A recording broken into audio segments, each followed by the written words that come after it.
The smell hit Gus first. Burnt wiring and leaking coolant mixed with something else. Something alive. He pulled himself deeper into the cargo hauler's engine compartment, his work light swinging from his belt. The ship had limped into waste station 3 hours ago, barely holding together after a pirate attack. The crew had already left for the station's bar, leaving Gus alone with the broken machine. That was how he liked it. Machines made sense. People did not. Gus Hadley had worked this remote refueling station for 6 years. He fixed ships, collected his pay, and spoke to others only when necessary. At 34, he had already lived enough life to know that keeping to himself was safer than making connections. The sound came again. A soft whimper, almost too quiet to hear over the hum of backup power. Gus froze. He turned his head slowly, listening. Nothing moved in the cramped space around him. Old cargo crates lined the walls. Pipes and cables hung like metal vines. Another whimper. Weak and scared, he followed the sound to a section of wall paneling that looked slightly off. His experienced eyes spotted the hidden seams immediately. A smuggler's compartment. He had seen hundreds of them over the years. People hid all sorts of things in these spaces. Drugs, weapons, sometimes worse. Gus pulled out his multi-tool and pried the panel loose. It fell away with a clang. Golden eyes stared back at him from the darkness. Gus stumbled backward, his heart jumping. The creature pressed itself against the back of the compartment, trembling. It was small, maybe the size of a house cat, covered in silver-gray fur that was matted with dried blood. Pointed ears lay flat against its skull. A bushy tail wrapped around its body like a shield that looked like a wolf. A tiny, terrified wolf. But wolves did not have eyes that glowed like liquid gold. And wolves did not exist on space stations at the edge of known space. Gus had heard stories in bars across a dozen systems. Tales of the Fenraki, the wolf people who traveled between stars. Ancient beings with powers that most species could not understand. They kept to themselves, rarely seen by others. Some said they could read minds. Others claimed they could tear through steel with their thoughts alone. He had always thought they were just stories. The creature whimpered again. One of its front legs bent at a wrong angle. Burn marks covered its side. Whatever had happened to this ship, this little thing had been caught in the middle of it. Gus crouched down slowly, keeping his movements calm. He had handled scared animals before. Growing up on a colony world, he had nursed injured creatures back to health more times than he could count. "Easy now," he said softly. "I'm not going to hurt you." The golden eyes watched him with desperate fear. The creature was shaking badly. Footsteps echoed somewhere behind Gus. Heavy boots on metal flooring. "Hey, Hadley," a voice called out. It was Bricks, one of the station workers. "You find anything weird in there?" The crew said they picked up some cargo. They don't remember loading. Gus looked at the trembling creature. Then he looked at the hidden compartment. He thought about what happened to rare and valuable things on stations like this. People would pay fortunes for a living Fenraki. Crime lords, collectors, scientists who did not care about the suffering of their subject. He made his choice without thinking. "Nothing here," Gus called back. "Just the usual smuggler's junk. Empty containers." Bricks grunted. "All right, let me know when you're done. I want that docking bay clear by morning." The footsteps faded away. Gus turned back to the creature. Carefully, slowly, he reached out his hands. "I'm going to pick you up now," he whispered. "It's going to hurt, and I'm sorry. But I need to get you somewhere safe." The creature did not fight him. It was too weak, too exhausted from pain and fear. Gus lifted it gently against his chest, feeling how light it was. Too light. It had not eaten in days. He carried it through the maintenance tunnels that only he knew, avoiding the main corridors where others might see. His quarters were small and cramped, but they were private. He had made sure of that when he first arrived. Gus laid the creature on his bed and gathered his medical supplies. Colony life had taught him basic wound care. Military service had taught him the rest. He cleaned the burns carefully, applied healing gel, and fashioned a tiny splint for the broken leg using strips of flexible metal. The creature watched him through the whole process. Its golden eyes never left his face. When he finished, Gus sat back on the floor, exhausted. The creature lay still on his pillow, its breathing finally growing steady. "You're safe now," he said quietly. Whatever happened to you, it's over. The creature's eyes opened wider. And then something impossible happened. Words appeared in Gus's mind. Not sounds, but thoughts. Clear and desperate and afraid. Please, they're still hunting me. Gus nearly fell over backward. His heart raced. His thoughts scattered like startled birds. The creature, the Fenraki, stared at him with those ancient golden eyes. Despite its small size, despite its injuries, there was something vast behind that gaze. Something old and powerful and very, very afraid. And Gus understood in that moment that his quiet, lonely life had just changed forever. 3 days passed before the little Fenraki could stand on her own legs. Gus had never been good at waiting. He was a man who fixed things, who solved problems with his hands. But healing could not be rushed, so he learned to be patient. He changed her bandages twice a day.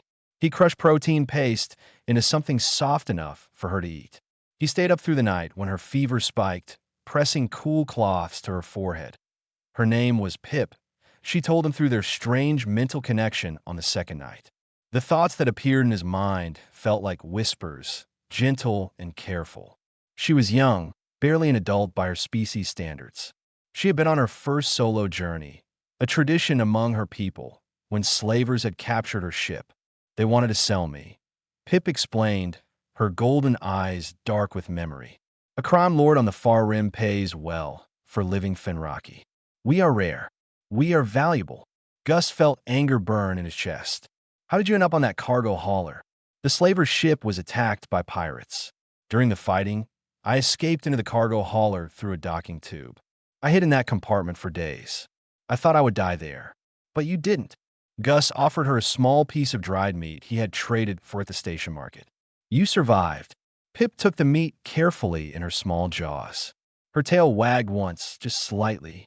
It was the first sign of happiness he had seen from her. Their bond grew stronger each day. Gus did not fully understand how it worked. The connection seemed to open whenever they were close to each other.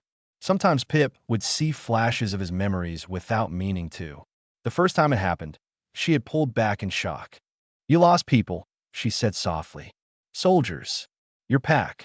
Gus's hands stopped moving over the engine part he was cleaning. His jaw tightened. That was a long time ago. The pain is still fresh. I can feel it. Then stop looking. His voice came out harsher than he intended. He saw Pip flinch and immediately felt guilty. I'm sorry. It's just, I don't talk about that. Ever. Pip was quiet for a long moment. Then she limped over to him and pressed her small body against his leg. I will not look again without permission. But you should know that you're not broken. You're wounded. There is a difference. Gus did not know how to respond to that. So he said nothing, and they sat together in comfortable silence that by the end of the first week, Pip was moving around his quarters freely. Her leg was healing well, though she still limped. She spent most of her time watching Gus work, asking questions about the machines he repaired. How do you know where the problem is? She asked one afternoon. Experience. And listening. Every machine has a voice. You just have to learn how to hear it. Pip's ears perked up.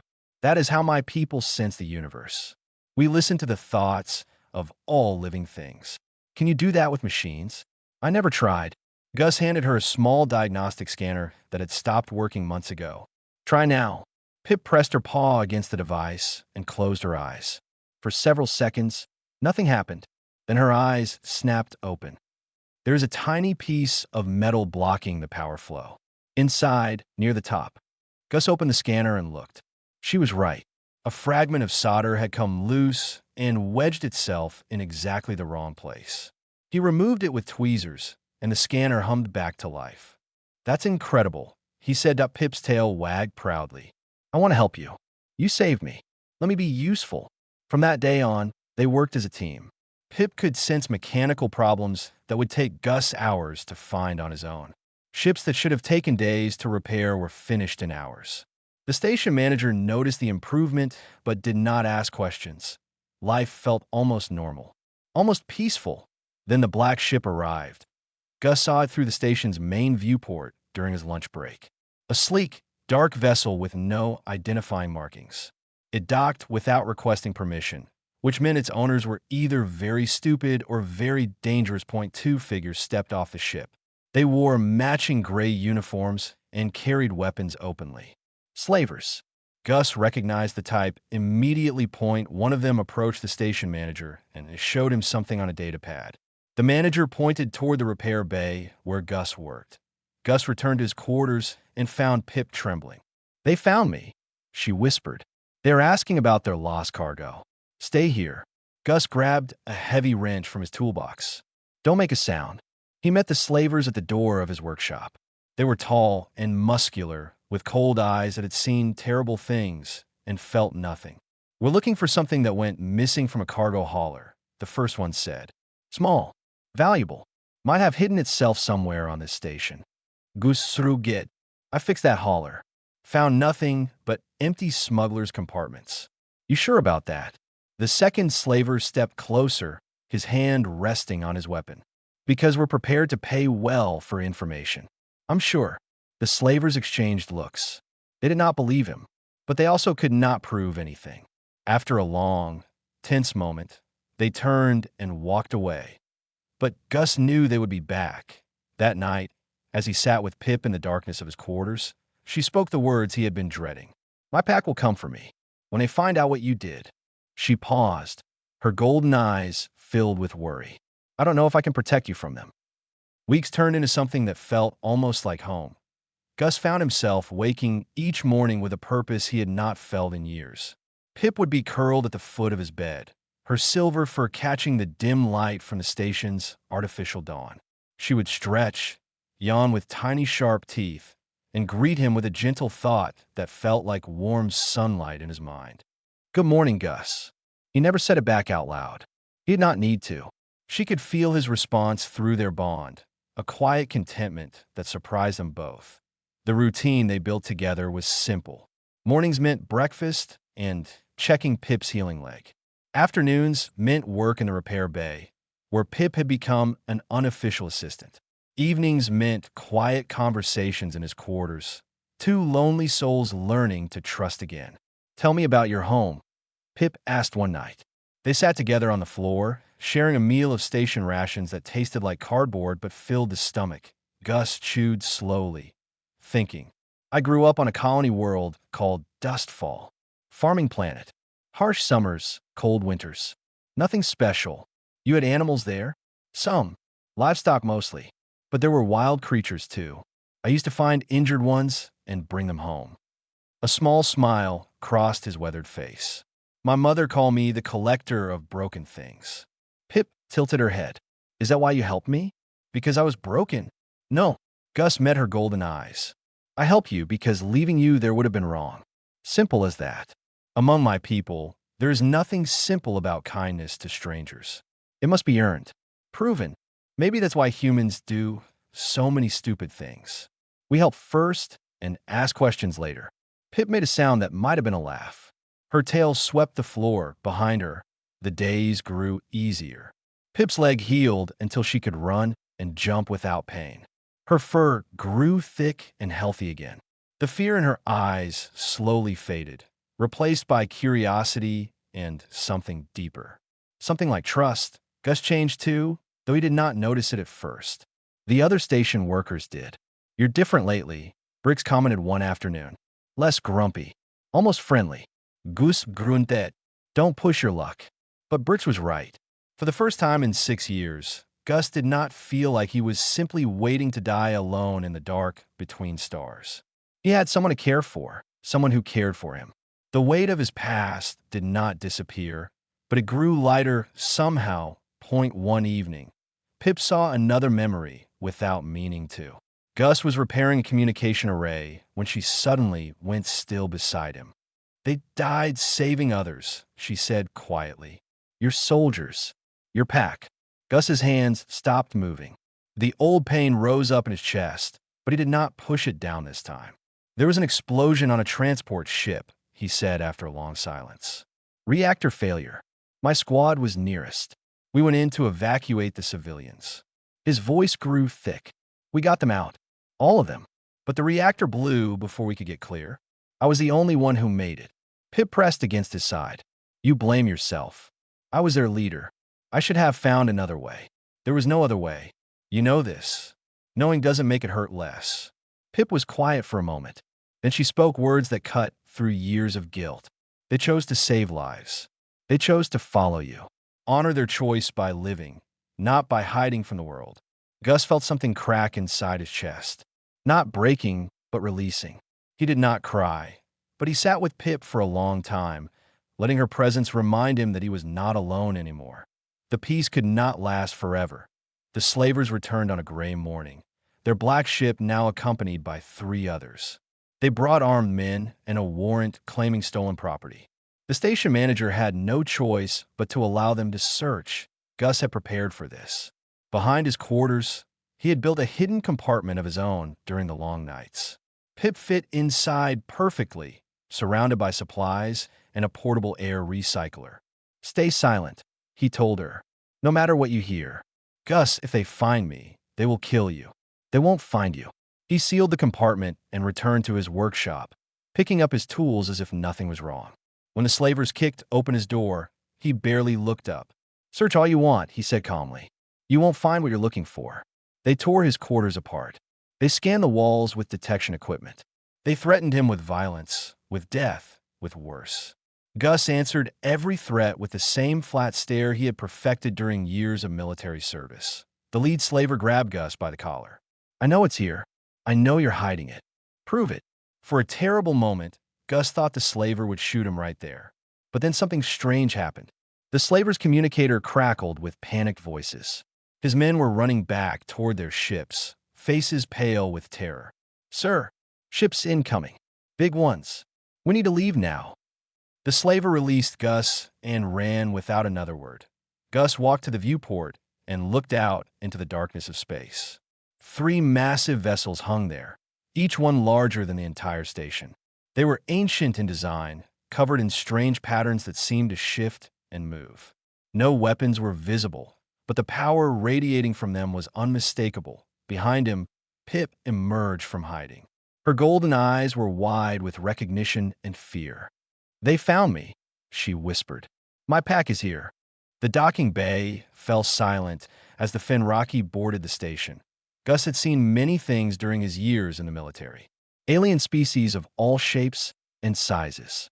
Creatures that defied description.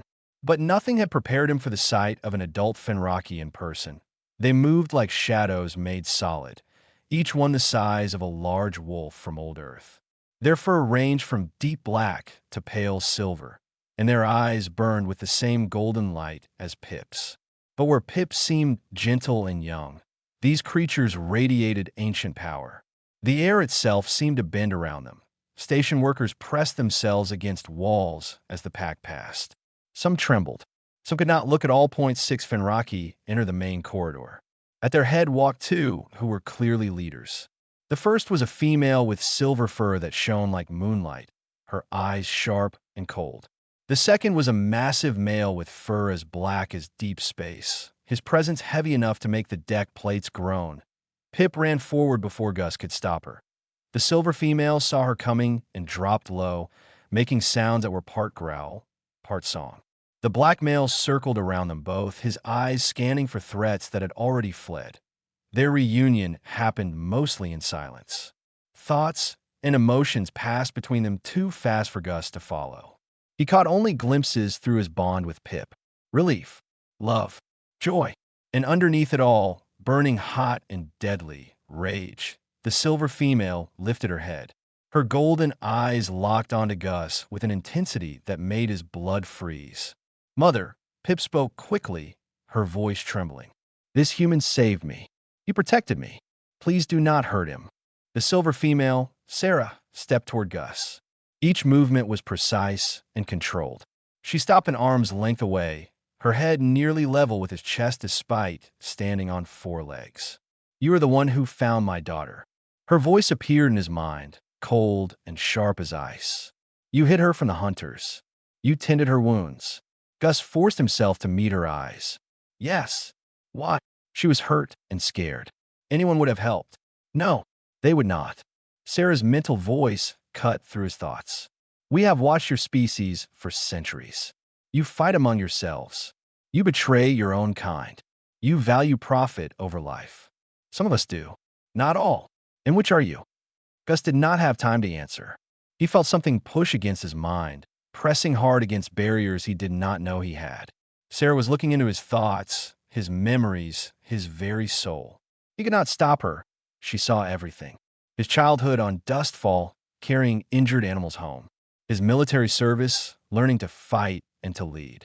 The explosion that killed his squad. The years of guilt and isolation that followed. And finally, the moment he found Pip, the instant decision to protect her despite the risk. Sarah pulled back. Her expression had not changed, but something in her eyes shifted. The black male approached next. Braun, Pip's father, was even more intimidating up close. His mental voice rumbled like distant thunder. Words are easy for humans. You speak of kindness, of compassion, but your kind has caused us pain before. How do we know you are different? Gus felt the weight of the entire pack pressing down on him. Fear screamed at him to run, to hide, to beg. But something deeper kept him standing. You don't, he said quietly. I can't prove anything except what I've already done. I found your daughter. I could have sold her for more money than I'd earn in 10 lifetimes. Instead, I fixed her leg and kept her safe. That's all I have. What? Braun demanded. There was nothing to gain. Gus thought about the question. Really thought about it. The answer came from somewhere deep inside, a truth he had never spoken aloud. Because she was scared and hurt, and I know what that feels like. Because leaving her there would have made me someone I don't want to be. Because kindness doesn't need a reason. The pack went utterly still. Pip broke the silence by pressing against Gus's leg. She looked up at her parents with determination in her golden eyes. He is good, she said firmly. Not because he had to be, because he chose to be. That matters more than anything else. Sarah stared at Gus for a long moment. Then she did something that made the entire pack gasp. She bowed her head. You have given us back our daughter, she said. There is a debt here that cannot be measured. But more than that, there is a bond. I felt it when I looked into your mind. Your soul and hers are already connected. Gus blinked. What? Braun stepped forward, his earlier hostility replaced by something like wonder. Bond links are sacred among our people. They form between family, between mates, between souls that recognize each other across lifetimes. They do not form with outsiders. Yet here it is, Sarah continued. Impossible. Unprecedented. A human carrying part of our daughter's soul. The other pack members murmured among themselves. Some looked angry. Others looked amazed. Pip pressed harder against Gus's leg. Please, she said to her parents. He belongs with us. I know it.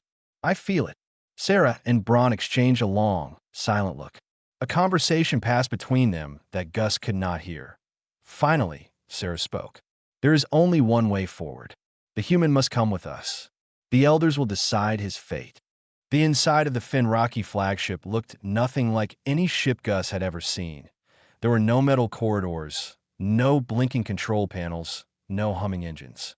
Instead, Gus walked through something that felt alive.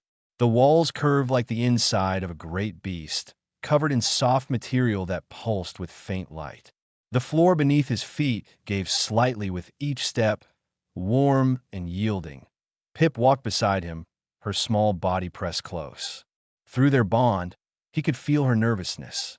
Not fear of her own people, but fear for him. The elders are very old, she explained silently.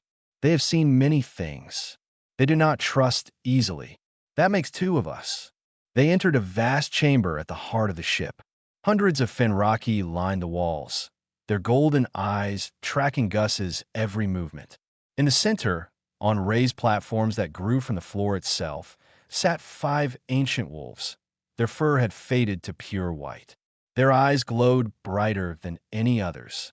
One of them was so old that his muzzle had gone gray and his movements were slow and careful. But the power radiating from him made the air itself feel heavy. Sarah and Braun guided Gus to the center of the chamber and then stepped back. He stood alone before the elders, a single human surrounded by an entire species that had existed since before his ancestors had learned to use fire. This is the one. The oldest elder's voice echoed in Gus's mind like a bell rung in an empty cathedral.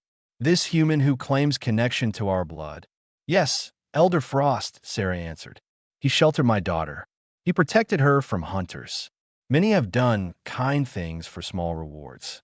Kindness alone means nothing. Pip started to speak, but her mother silenced her with a look. Elder Frost rose slowly from his platform. Despite his age, his eyes were sharp and clear. He descended toward Gus, and the other elders followed. You will open your mind to us, Frost said. It was not a request. Gus felt panic rise in his throat. The probe from Sarah had been invasive enough. This would be worse. But he forced himself to nod. If that's what it takes. The elders circled him. Their minds pressed against his from all directions, overwhelming his defenses in an instant. Gus gasped and fell to his knees. They saw everything. His first memory, crying in his mother's arms during a storm. His father teaching him to fix a broken tractor. School fights and skin knees. His first kiss. His decision to join the military. Training. Kumba. The faces of his squad members, each one burned into his memory. The explosion, the screaming, the fire, the weight of a fallen beam pinning his legs while he watched his friends die one by one. The rescue that came too late for everyone but him. The endless nights afterward, staring at ceilings and wondering why he had survived. And then, buried deeper than anything else, the moment he found Pip. The elders saw the choice he made in that instant. Not calculation, not hope of reward, just a simple, instinctive decision that helping was right and walking away was wrong. They felt the bond form between him and Pip without either of them knowing what it was. They watched him nurse her back to health, fight for her against the slavers, hide her even when it meant risking his life. The pressure withdrew. Gus fell forward onto his hands, breathing hard. Sweat dripped from his face onto the living floor. Elder Frost stood before him, his expression unreadable. In 7,000 years of history, the elders said slowly, no bond link has ever formed between our kind and another species. It was believed to be impossible. Some said it was forbidden by the nature of the universe itself. He paused, and the entire chamber held its breath. Yet here you are, a human with the soul of a Fenraki wrapped around his own. Murmurs rippled through the watching crowd. Some voices were angry, calling this an abomination.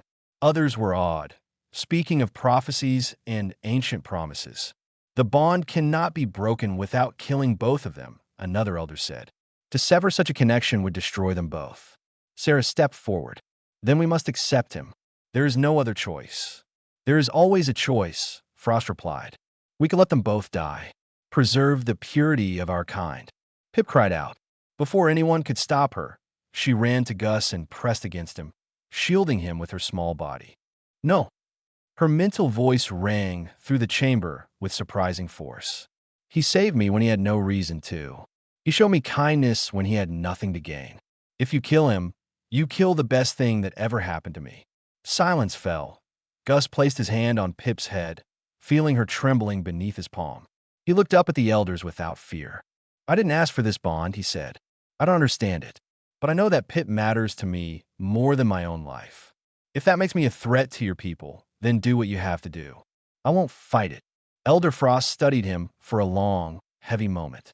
Then, slowly, the ancient wolf lowered his head. You speak truth. I see no deception in your soul, only pain and love and the desperate hope of belonging somewhere. He raised his head again. The pack will vote. The decision was not unanimous. Some voted against Gus, their fear of the unknown too strong to overcome. But most voted in his favor, swayed by what the elders had seen in his mind. Sarah approached Gus as the voting ended. For the first time, warmth flickered in her golden eyes. You saved our daughter. You carry part of her soul now, and she carries yours. There is only one way forward. She bowed her head to him again, deeper than before. Welcome to the pack, human. The bonding ritual happened at midnight. In the same great chamber where Gus had faced judgment, he knelt in the center of the room while the pack circled around him. Pip stood at his side, her golden eyes bright with joy.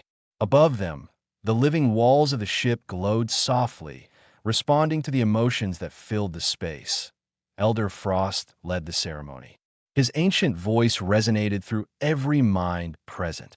Today we do something our people have never done. We accept an outsider into our bond, not as a pet or a servant, but as one of us.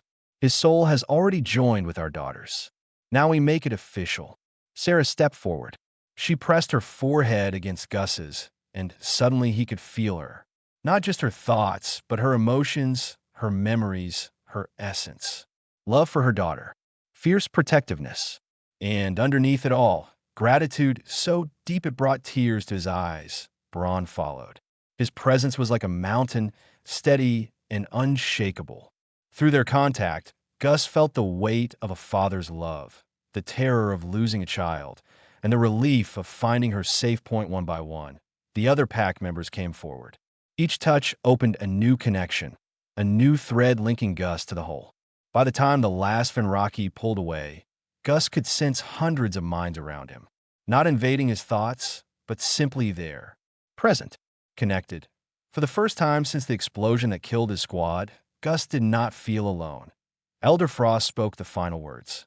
"You are packed now, Gus Hadley. Our enemies are your enemies. Our family is your family.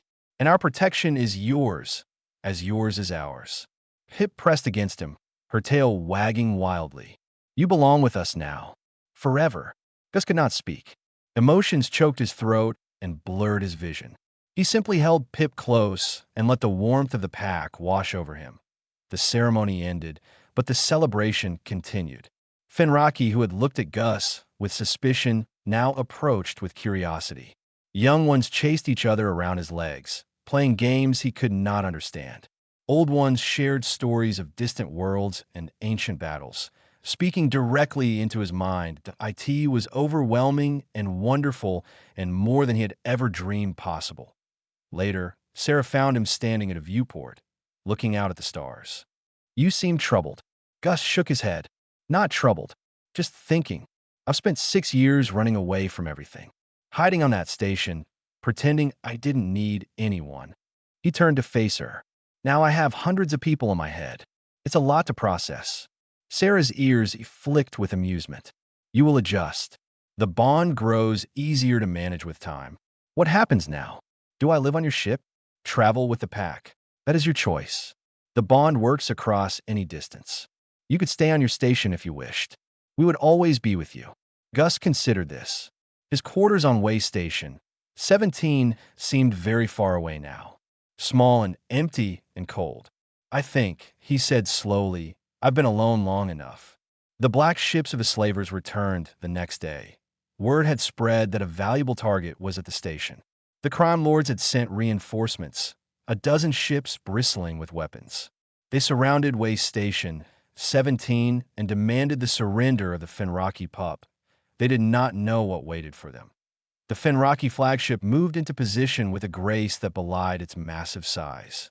Its weapons, hidden until now, emerged from the living hull. Energy gathered along its surface, visible even through the viewport where Gus stood watching. The battle lasted less than a minute. Beams of golden light lanced out from the Fenraki ships, each one striking with precision that seemed impossible. Slaver vessels exploded one after another, their shields useless against weapons that were old when humanity first looked up at the stars. When it was over, nothing remained but floating debris. Braun appeared at Gus's side. "They will not trouble you again. Word will spread. The human under Fenraki protection is not to be touched." Gus stared at the wreckage. "You could have done that at any time. All those years, you could have wiped out the slavers entirely. We do not involve ourselves in the affairs of others. It is not our way." Braun's golden eyes found Gus's. "But you are one of us now. Your enemies are our enemies. We protect our own." Months passed. Gus returned to his station, but it was different now. He was different that he still repaired ships and kept to himself, but the loneliness was gone. Through the bond, he could feel the pack moving through distant star systems. He could sense Pip learning and growing, preparing for the day when she would complete her coming-of-age journey properly. He could feel the warmth of belonging, constant and strong, no matter how far away the Fenraki traveled. Other station workers noticed a change in him. He smiled more. He helped people without being asked. He even made friends, something he had thought impossible just a year ago. One evening, a young pilot asked him how he had changed so much. Gus just smiled and shook his head. I found my pack. The pilot did not understand. That was fine. Some things could not be explained in words. In his quarters that night, Gus looked out at the stars. Somewhere out there, ancient wolf ships carried the oldest travelers in the galaxy. And aboard one of those ships, a small silver creature with golden eyes was thinking about him, sending warmth across the endless dark. He was no longer a broken man hiding from the universe. He was Pack. He was family. He was home. And it had all started with a simple act of kindness, given freely, without hope of reward. That was the human way. And now it was the Finraki way, too.